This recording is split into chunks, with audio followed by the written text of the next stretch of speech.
자, 계속해서 진도 나가겠습니다, 여러분. 그래서 지난 시간에 한번 종합부동산세 계산 구조인데요. 그 뭐 당장 외우려고 하지 마시고요. 뭐 그런 구조 하에서 중부세를 계산하더라라고 그냥 눈으로만 보시고요. 자, 어디 가시냐면은 여러분 우리 444쪽 보겠습니다. 444쪽. 그래서 지금 여기 넘어온 부분이 우리 아까 그 계산 과정을 설명한 부분이니까 한번 보시고요. 자, 종합부동산세 납세 절차 별표 2개. 작년에 종부세 한 문제 나왔는데 보기 지문 3개는 쉬웠는데 2개가 어려웠고요. 그 2개가 저 실무 절차 규정, 짱 박혀 있는 규정, 여기에도 안 나와 있는 저 구석에 있는 규정을 끄집어 놓고 여러분한테 맞았냐 틀렸냐 이렇게 물어보는 규정인데요. 그래서 작년 종부세 하나 나온 게 어려웠어요. 상당히 난이도가 정말 높은 문제예요. 그래서 출전이 결국은 이 문제는 여러분한테 못 맞추게 하려고 내는 의도로 낸 건데 평소에는 그렇게 어렵게 나오지는 않아요. 그래서 여러분 다행히 2017년도 어렵기 때문에 이번 2018년은 어렵게 나오지는 않을까 기본적인 내용 나왔고요. 이때 종합부동산세 부가징수 보면은요. 자, 요거는 배우셔야 돼요. 그러면 이제 우리 종합부동산세를 어떻게 징수할 거냐 부가징수에 관련된 내용인데 여러분 자, 요거는 별표 2개 정도 좀 표시해 두시고요. 종합 문제가 나오면 얘가 거의 나옵니다. 이때 종부세 특징은 뭐냐면 원칙과 예외로 부가징수 방법이 나눠져요. 그래서 원칙과 예외로 나눠져서 원칙은 정부 부가과세입니다. 자, 특히 국세일 때는 항상 뭐가 나온다 여러분? 정부가 나온다 그랬죠? 국세. 그래서 국가인 정부가 뭐한다? 부가과세한다. 요거는 마치 지방세 뭐와 똑같냐? 보통징수와 같은 겁니다.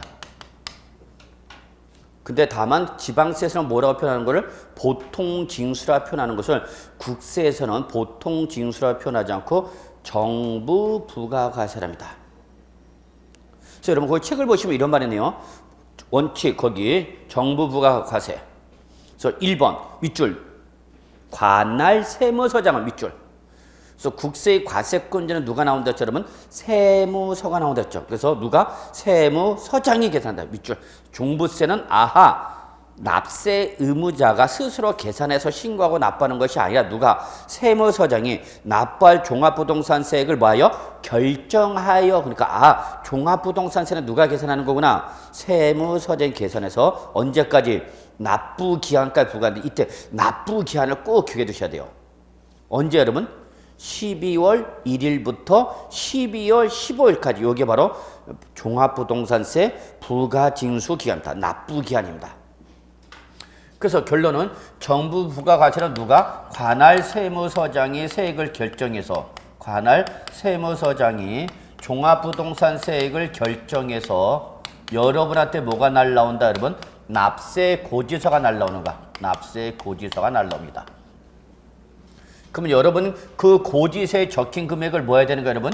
납부해야 되는 거죠. 이때에 바로 종합부동산세 납부 기한은 언제다고 여러분? 매년 12월 1일부터 언제? 12월 15일. 요거는 반드시 외우셔야 되는 거예요. 그래서 종부세를 몇 월에 낸다고요, 여러분?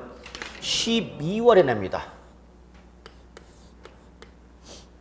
자, 재산세 기억나셔야 되는데 재산세는 언제 내죠? 토구, 건칠, 하반월. 토지는 몇 월? 9월.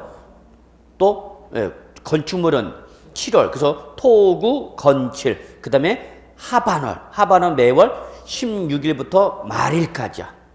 그래서 재산세는 토구, 건칠, 하반월. 그래서 매월 16일부터 말인데 종부세는 하반월이 아니라 뭐야? 상반월이야. 상반월. 12월 뭐다고요? 상반월이야. 상반월. 재산세는 토구, 건칠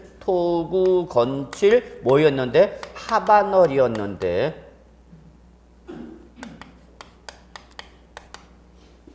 종부세는 12월 뭐다 여러분? 상반월. 꼭 해주셔야 돼요. 그러면 그냥 얘도 하반월로 하지. 그래서 바로 12월 15일 언제요? 어제죠. 어제까지가 바로 2017년도 종합부동산세 납부 기한이 된 거야. 어제 안 냈어, 세금? 그래서 재산세는 토구 건칠 뭔데 여러분? 하반월인데 종부세는 12월 뭐다고요? 상반월. 요런 거 출전이 무지하게 중요합니다. 요런 거. 그러니까 요런 걸 잘 비교 정리해둬야만 돼. 그래서 결론 냈기 그러면 종합부동산세는 납세 의무자가 자발적으로 신고 납부하는 것이 아니라 누가? 세무서장이 종합부동산세를 계산해서 결정해서 여러분한테 뭘 보내죠? 고지서. 그러면 고지된 세액을 언제? 12월 1일부터 12월 15일까지 뭐 할 수 있다? 납부해야 되는 거죠. 그런데 거기 예외가 있네 여러분.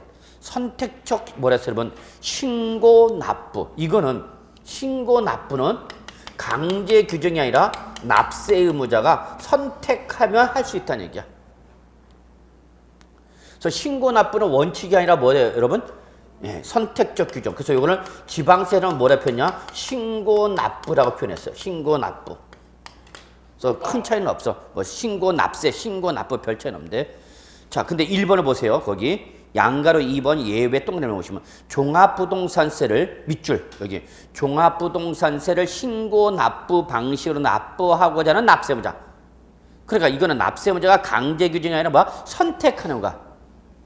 그러면 그 자는 자기가 스스로 종합부동산세를 결정해서 언제까지 여기 밑줄 역시 12월 1일부터 12월 15일까지. 그래서 여러분 신고 납부는 누가 실시하는가? 납세 의무자가 세액을 결정해서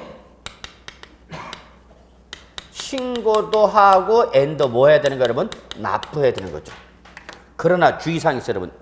정부 부가과세나 신고 납부나 항상 종부세는 언제 낸다? 12월 1일부터 12월 15일 사이에 내는 거야.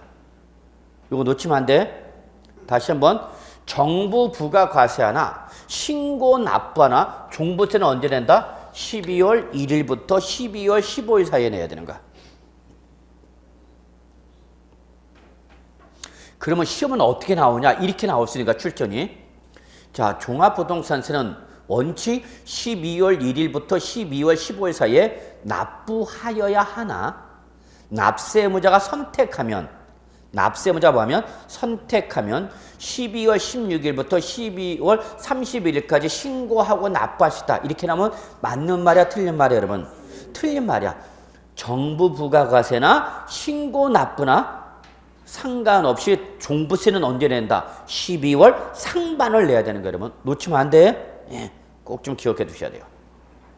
그래서 이게 중에 정부 부가과세나 신고 납부나 무조건 종부세는 언제 낸다? 12월 상반월.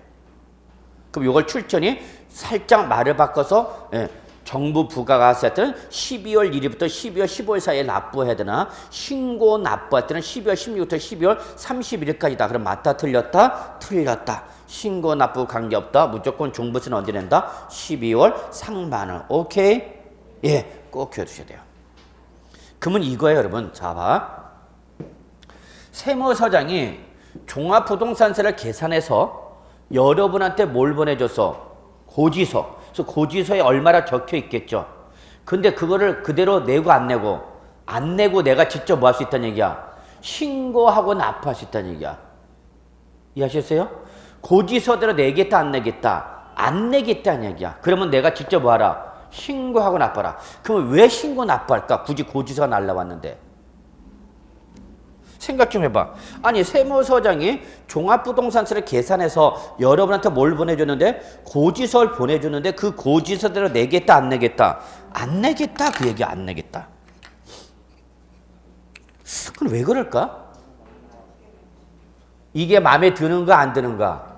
안 드는가? 즉 사실상과 공부상의 재산 현황을 비교하면은 자 여러분 여기서 관할 세무서장은 어떤 거 갖고 봐? 사실상이야 공부상이야? 관할 세무서장은 공부상 거 가지고 따진단 말이야.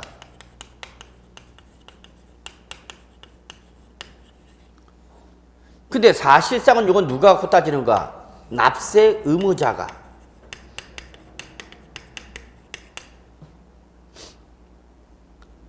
그러면 공부상에 계산된 종합부동산세가 사실상 납세무장이가 갖고 있는 것보다 더 뭐하면 크면 이때 신고 납부한다고.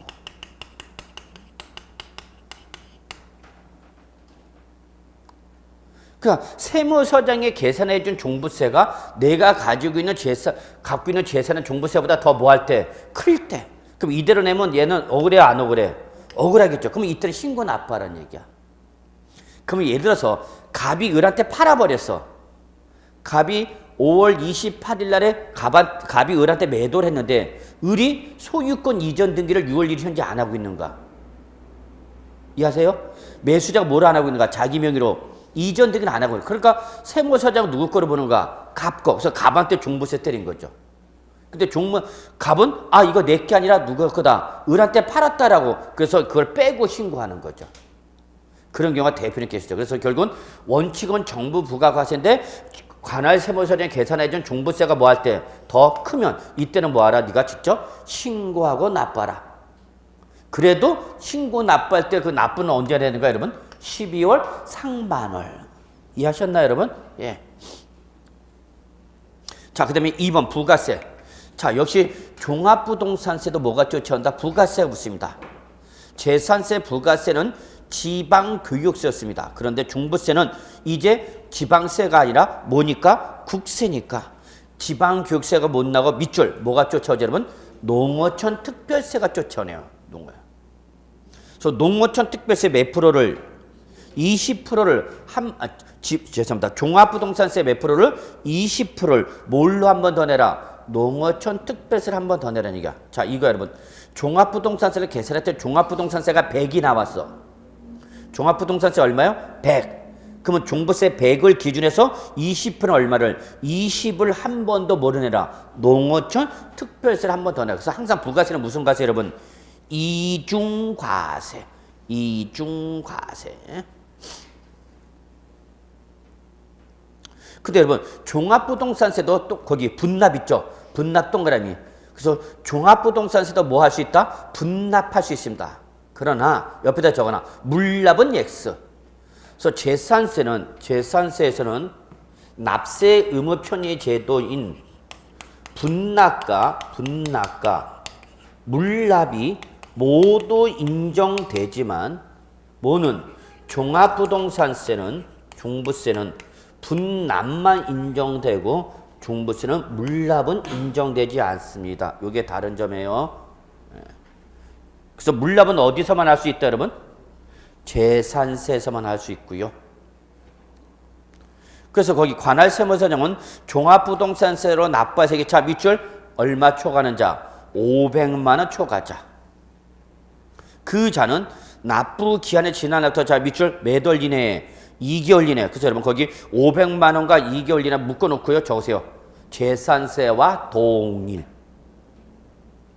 재산세와 똑같아. 재산세에서도 분납은 여러분 500만 원 초과자고요. 분납 기한은 몇 월 이내다? 2개월 이내입니다. 자, 그래서 이렇게 좀 적어 놓고요. 그래서 종부세는 물납은 인정된다 안 된다? 안 된다라는 거 잊지 마시기 바랍니다. 자, 그래서 여기까지 해서 여러분 우리 종합부동산세 마무리하고요. 종부세 마무리하고 이제 우리 양도소득세로 넘어가겠습니다.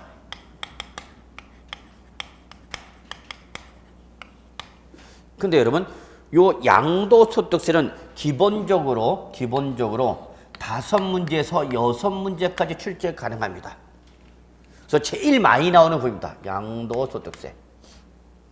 그리고 요거 공부할 때 좀 잘 해두시면 나중에 도움되는데 이 세법을 공부할 때 좀 어리숙하게 한 사람이 나중에 실무 나가면 이제 고객이 와서 자꾸 세금 문제 물어보는데 자기는 공부 대충 했기 때문에 답을 못하고 이제 애로사항이 많은 거죠. 특히 양도소득세는 소득세의 일부분입니다. 부분. 그래서 우리 양도소득세라는 소득세를 공부하기 전에 양도소득세 들어가기 전에 뭐부터 한번 보냐? 소득세부터 한번 좀 살펴보겠습니다. 소득세.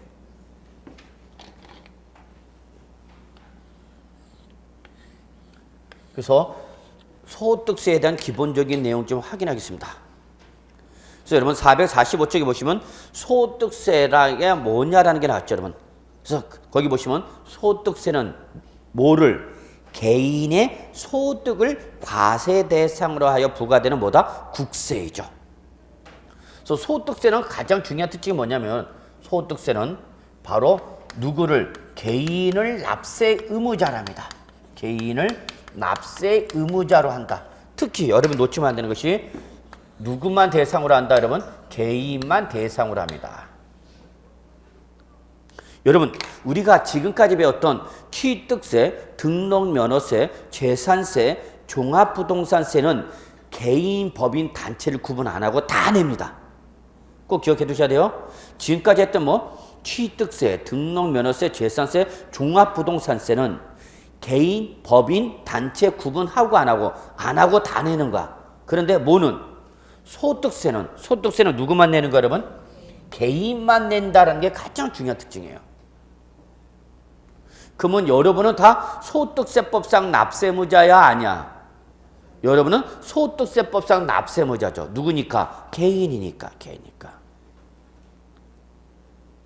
만약에 소득의 귀속자가 개인이 아니라 법인이다. 그럼 뭘로 과세가 되는 거죠, 여러분?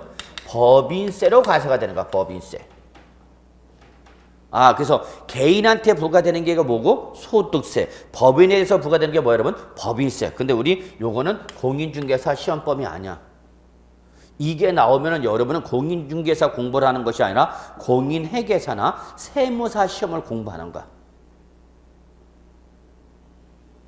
그래서 저는 솔직히 30대 초반 이하면은 저는 공인중개사 실무에 종사하기보다는 물어봐요.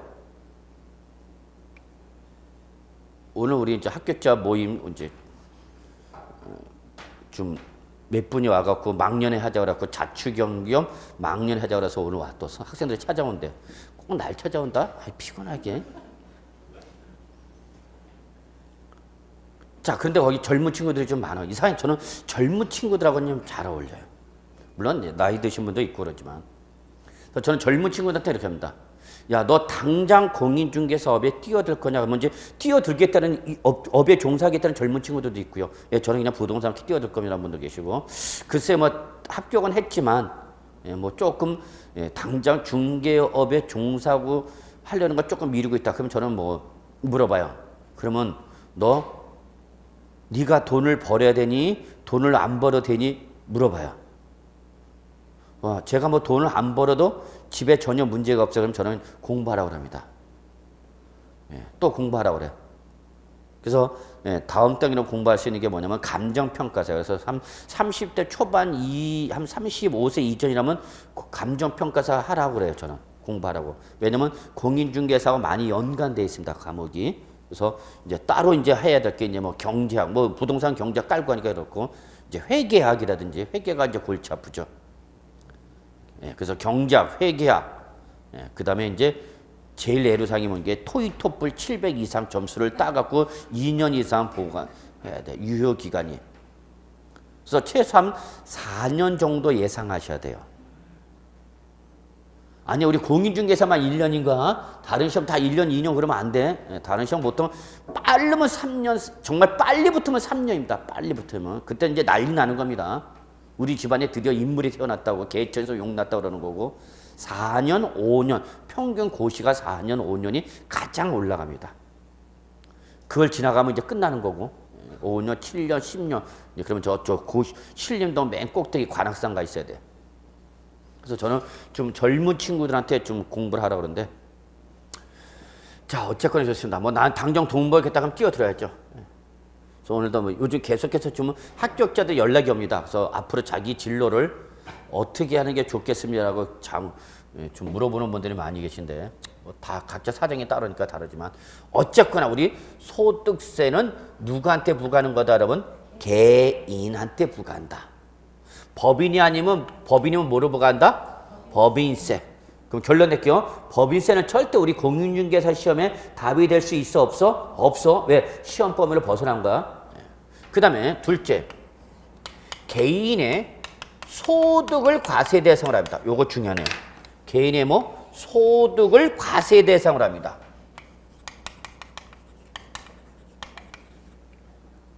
그러니까 소득세는 뭐에 대해서 부과하는 거냐? 개인의 뭐에 대해서 부과하는 거예요, 여러분? 소득에 대해서 부과하는 겁니다. 소득. 개인의 소득. 그런데 요 개인의 소득은 여러분이 잘 아시는, 즉 소득세는 여러분 1월 1일부터 12월 31일 1년을 1과세 기간을 합니다. 이게 또 중요한 특징입니다. 소득세는 무슨 세냐? 기간세입니다. 기간세다 보니까 언제부터 여러분? 1월 1일부터 12월 31일 몇 년을? 1년을 1과세 기간으로 합니다. 1과세 기간. 그러니까 결론, 소득세는 1년에 몇 번 내는가? 한 번 내는 거야, 1년에 한 번. 그래서 1월 1일부터 12월 31일 동안 벌어들인 무슨 금액에서? 총수익 금액에서, 이 총수익 금액을 얻기 위해서 희생된 뭐를 여러분? 필요 경비를 뭐한 금액? 뺀 금액. 요게 바로 우리 소득세법상 과세 대상이 되는 뭐 여러분? 소득인 겁니다. 놓치면 안 됩니다. 소득세법에서 말하는 뭐는? 소득은 언제부터? 1월 1일부터 12월 31일 1년 동안 벌어들인 무슨 금액에서? 총수익 금액에서 요걸 얻기 위해서 희생된 뭐를? 필요 경비를 뭐한 금액이다? 뺀 금액입니다. 뺀 금액. 그러면 자, 이렇게 생각합시다. 여러분이 공인중개사 돼서 드디어 시험에 합격했어. 생각해봐. 기분 좋죠 뭐. 세상이 다 내 것 같습니다. 딱 하루만. 네. 그래서 합격점 모임날 진하게 노는 거죠 뭐. 씨. 그날을 위해서 우리가 이 고생을 하는 거야. 자, 여러분도 내년에 꼭 합격자 모임에서 뵐 수 있기 바랍니다. 네. 우리 그날 거기 나와야 돼. 사진 붙어 있잖아 벌써. 그 사진에 찍히려고 씨. 그러면 드디어 공인중개사가 돼서 이제 개업하신 분들도 많아요. 여기 노원은 보통 수유리 쪽에서 많이 하시네요. 그래서 놀러 오라고 그래 자꾸. 귀찮아 죽겠는데. 그 놀러 오라면 보통 수유역인가요? 그쪽이 많이 하더라고 거기서. 자, 그래서 공인중개에 대해서 내가 중개 수수료 받으면 그게 뭐가 되는 거예요, 여러분? 총수익 금액. 근데 여러분, 그 총수익 중개 수수료를 얻기 위해서 여러분은 일단은 뭘 하고 있어야 돼? 사업장. 그럼 사업장은 두 가지가 있어. 자가 사업장과 임차 사업장. 그 대부분 무슨 사업장이야? 임차 사업. 그거 뭘 나가? 임차료 월세 나가죠. 그게 뭐야 되는 거예요, 여러분? 필요 경비. 그러니까 각종 전화요금, 인터넷 이런 각종 공과금 나가죠, 여러분? 그게 바로 뭐야, 여러분? 필요 경비죠. 그래서 결론, 과세 대상이 되는 뭐는?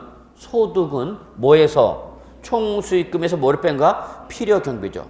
그러면 저도 소득세법상 납세무자입니다. 사업자이기 때문에, 개인 사업자이기 때문에.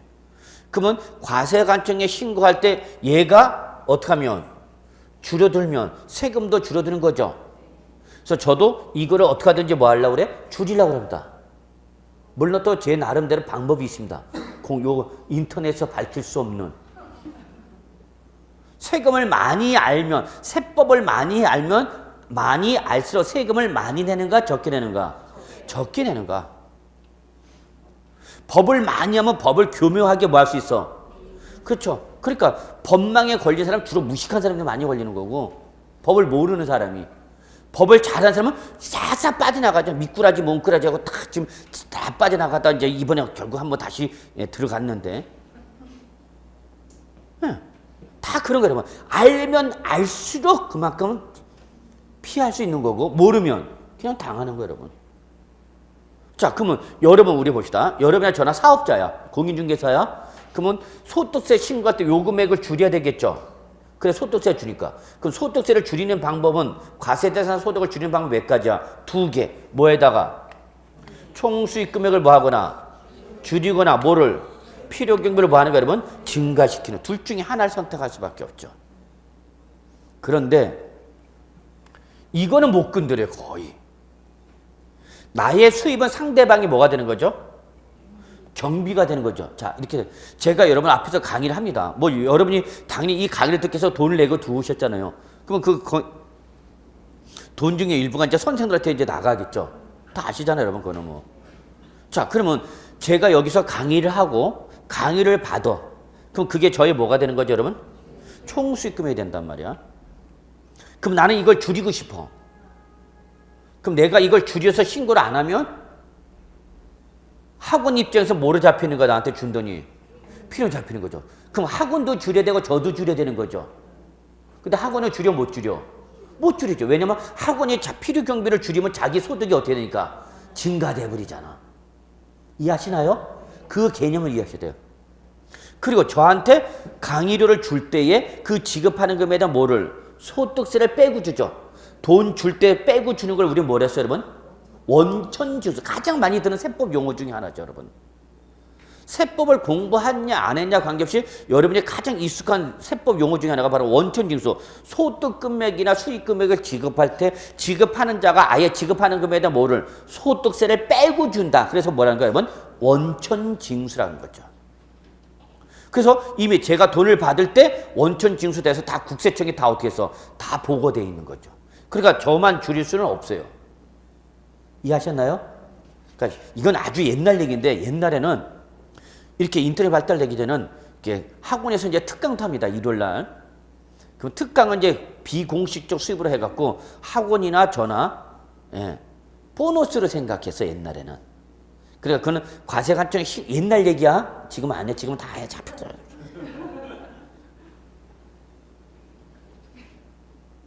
그래서 이렇게 특강을 하면은 특강은 학원도 안 잡고 선생도 안 잡았어. 그래서 나는 그러니까 뭐를 안 해? 원천 징수를 안 했단 말이야. 요게 선생들이 이제 1년간 보너스가 됐어요, 예전에는. 근데 요즘은 워낙 이제 그 철저하기 때문에 다 특강에도 다 원천 징수를 해버립니다. 그러니까 제 소득을 줄여 못 줄여? 못 줄여. 그러면 저는 뭘 건드려야 돼, 이제 결국은? 이걸 건드려야 돼. 이거를 올리는 거면 과세 대상 소득이 줄는 거. 이걸 못 올리면 다 내는 거죠, 뭐. 근데 공인중개사는 사업자죠. 자, 근로자와 사업자의 가장 큰 차이점은 뭐냐면 근로자는 100% 다 노출돼, 이게. 왜? 급여를 지급하는 사업자가 다 원천징수 보호해버렸으니까.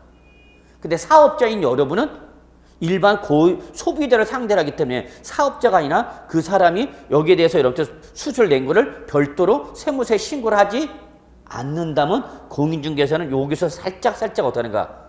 빼는 거죠. 그러니까 장부가 몇 개야? 이거죠. 과세관청 보고요 하나, 실제 내 장부 하나. 이해하세요? 그런단 말이야. 그러면 자, 근로자인 여러분, 자, 여러분 중에 아저씨라든지 뭐 본인이 회사 다녀. 그럼 급여 받을 때마다 뭘 당했어? 원천 징수 당했죠? 그럼 그때 그 원천 징수 당한 세액은 요 금액만 가지고 대부분 따진 거야. 뭐를 고려 안 한가? 왜냐면 이거는 1년이 지나봐야 확정되니까. 이해하시나요? 요 금액은 1년이 지나야 알잖아. 근데 나는 여기 매달 급여 받죠? 그럼 급여 받을 때 받는 뭐를 기준해서?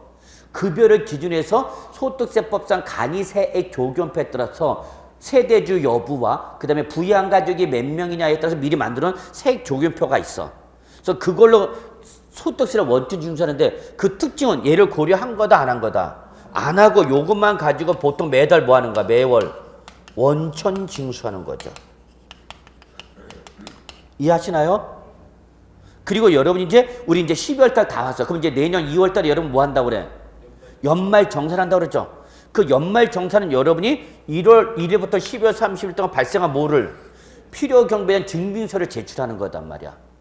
각종 1년 동안 낸 보험료, 의료비, 교육비, 기부금도 내가 일상생활 가지면서 급여를 받기 위해서 들어간 돈을 뭐 하는가? 빼야 되는 거죠. 그러면 이게 잡히면 그만큼 얘가 늘어나니까 과세 대상 소득이 어떻게 되는가? 줄어들죠. 그래서 전체 금액을 가지고 계산한 뭐가? 소득세와 내가 매달 원천 징수된 세액을 비교하는 거죠. 그러면 소득세법상 요걸 빼니까 과세 대상 소득이 어떻게 돼? 줄어들겠죠. 이해를 하시나요? 이게 원천 징수의 기본적 개념이야, 여러분. 이런 얘기 딴 데서 못 들어요, 여러분. 같은 세법이다, 다 같은 세법인 줄 아는 큰 오산입니다. 정통이 있고 비정통이 있고 그래.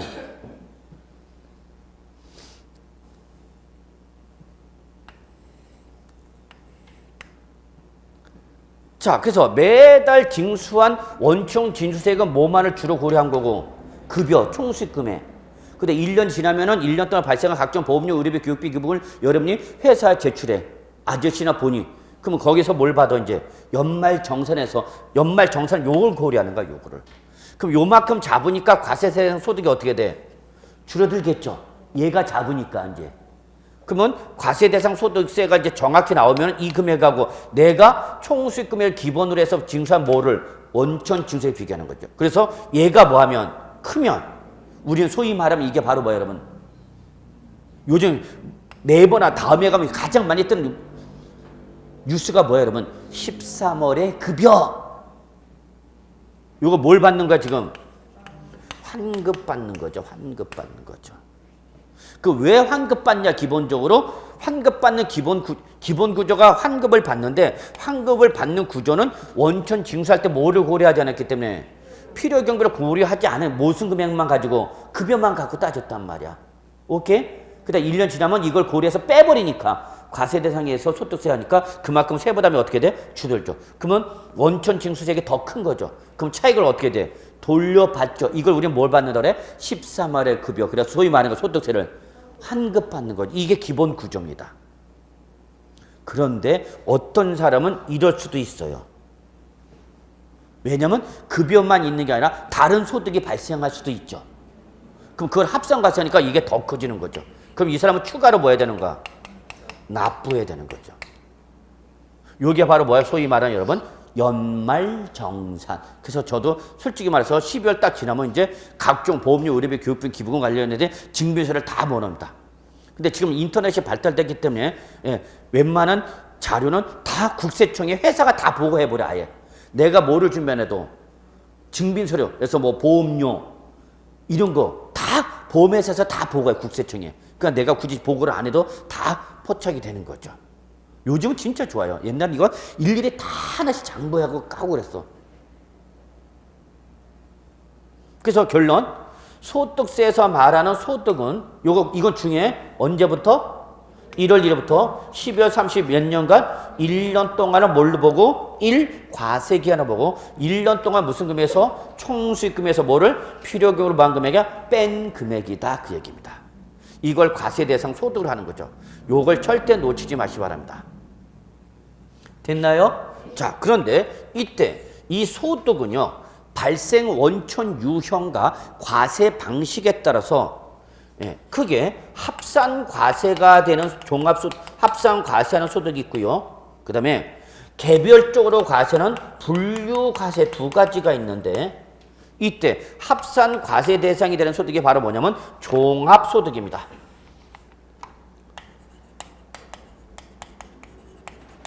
그리고 다른 소득과는 관계없이 당의 소득만 따로 과세하는 게 바로 뭐냐? 퇴직소득과 양도소득이 됩니다.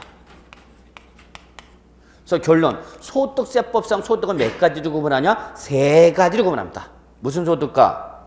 종합소득과 무슨 소득과? 퇴직소득과 무슨 소득? 여러분, 양도소득. 이건 기억해 두셔야 합니다. 소득세법상 소득은 몇 가지로 구분한다고요? 세 가지. 종합소득, 퇴직소득, 양도소득 세 가지로 구분합니다.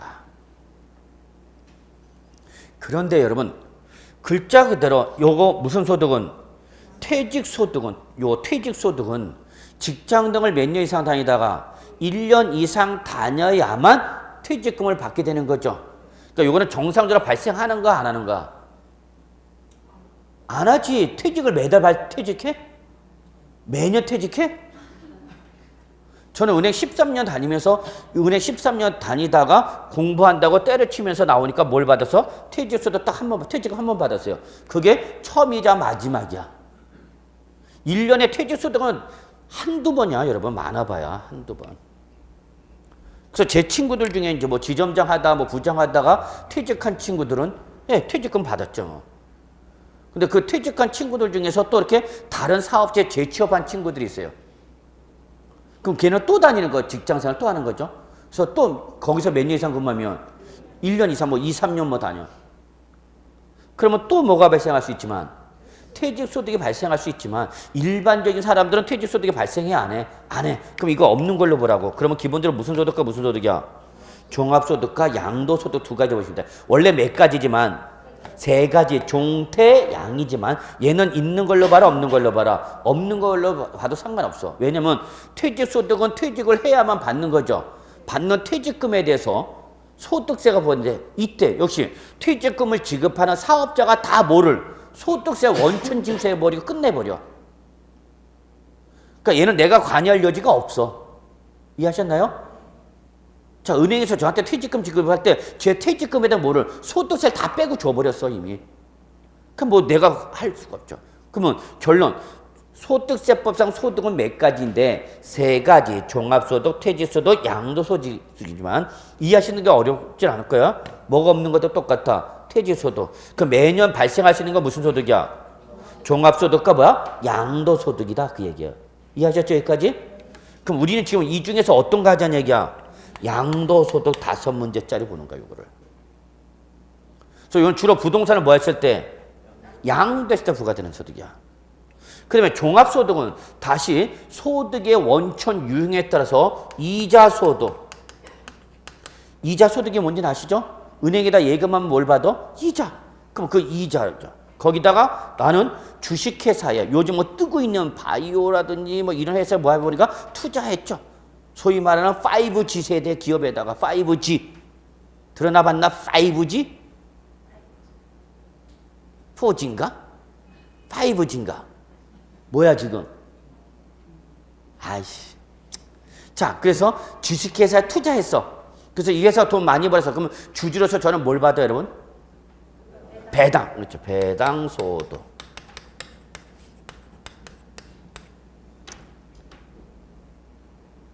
자, 여러분이 공인중개사가 돼서 사업을 영위하면서 소득이 발생한다. 무슨 소득? 사업소득. 직장을 다닌다? 뭐? 근로소득. 퇴직하면서 매달 연금 받는다? 무슨 소득? 연금소득. 그리고 매주 한 번씩 우리는 꿈을 꾸죠. 로또, 기타소득. 이 로또에도 참 제가 여러분 추억 어린 사회원들이 많은데 그런 얘기하면 또 욕 먹기 때문에 게시판에 인터넷 게시판에 욕하는 사람도 많아요. 말 못할 얘기 진짜 비하인드 스토리가 많은데 그런 거 해주면 좋은데 자 뭐 또 그걸 또 좋아하는 사람도 있고요. 싫어하는 분도 계시고 그래요. 하여튼 불특정 다수인이 듣다 보니까 항상 제 맘 같지는 않아요. 그래서 뭘 얘기를 해주고 도움이 되는 얘기를 해주고 싶어도 거기에 조금 시험과 직접적 매치가 안 되면 막 뭐라 그래요. 그래서 가능하면 이제 뭐 알아서 하기로 하는 거죠. 자, 그래서 종합소득은 무슨 소득? 이자소득, 배당소득, 사업소득, 근로소득, 연금소득, 무슨 소득? 기타소득. 몇 가지로 구분해요? 6가지. 자, 그러면 이 중에서 여러분과 관련된 게 이제 뭐가 되겠죠? 공인중개사가 되면 사업소득. 자, 이 중에서 부동산과 관련된 사업소득이 있는데요. 두 가지가 있어요, 여러분. 부동산 매매업에 대한 사업소득과 부동산 임대에 따른 사업소득 두 가지 구분합니다. 이때 요 부동산 임대 사업소득이 일단은 뭐 한 문제 정도 나올 수 있다라고 보셔야 돼요. 한 문제 정도.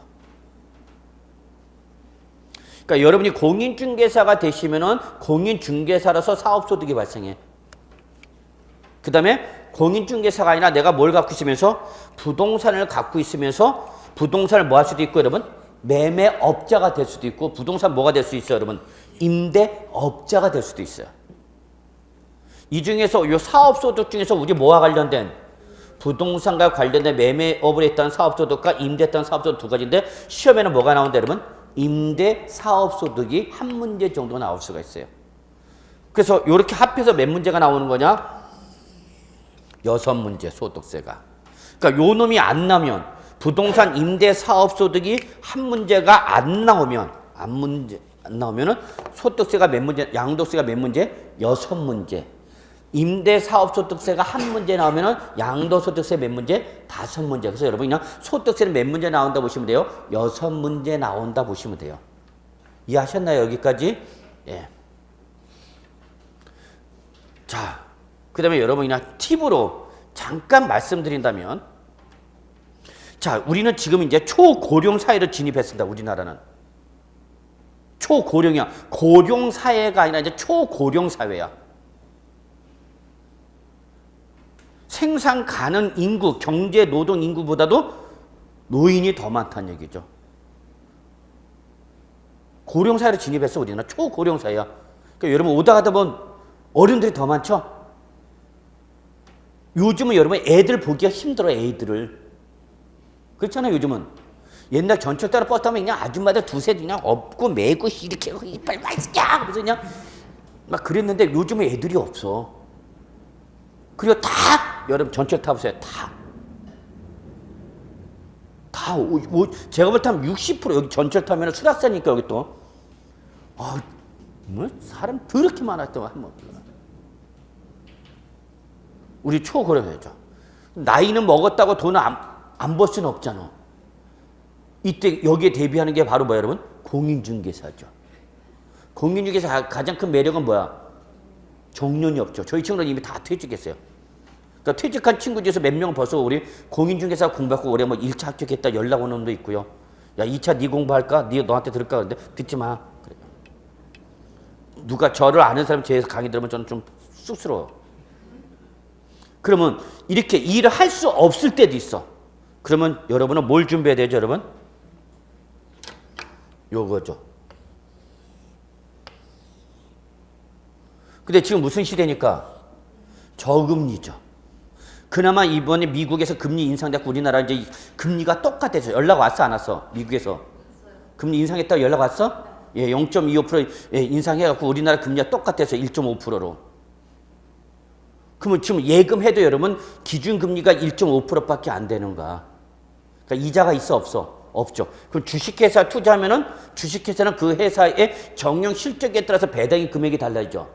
그러니까 여기서 벌 게 없어. 그래서 요즘 젊은 세대가 부를 축적하기 힘들다는 게 이게 없어 이게.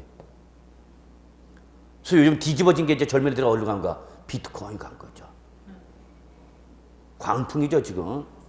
그럼 이게 없으면 우리는 어디로 가야 돼 이제? 요거 있어야죠 요거. 그러니까 연예인들이 여러분 보시면 연예인들이 많이 뭘 사? 부동산 사죠. 특히 수익형 부동산을 많이 삽니다. 수익형 부동산 사는 이유는 뭐야 여러분? 요거죠 요거. 그러니까 매달 안정적인 뭐를 받겠다? 연금을 받겠다는 얘기예요. 그래서 저도 지금 빨리 이걸 하나 사둬야 되는데 여유가 없죠. 민계공만 했어도 살 수 있었는데. 그래서 여러분 요게 바로 부동산입니다. 그래서 결론 우리가 지금 하고자 하는 양도소득세 소득세의 흐름을 보고 양도세 몇 문제 여러분? 5문제. 부동산 임대사업소득에서 몇 문제? 1문제. 그래서 총 몇 문제? 6문제. 얘가 안 나오면은 얘가 6문제. 오케이 여러분? 그래서 이게 지금 우리 양도소득세를 들어가기 전에 앞서서 우리가 좀 기본적으로 알아두셔야 할 내용이 됐습니다. 자 이번 시간 여기까지 해서 좀 마무리하고요. 좀 이따 한번 우리 책을 통해서 한번 확인해 보도록 하겠습니다.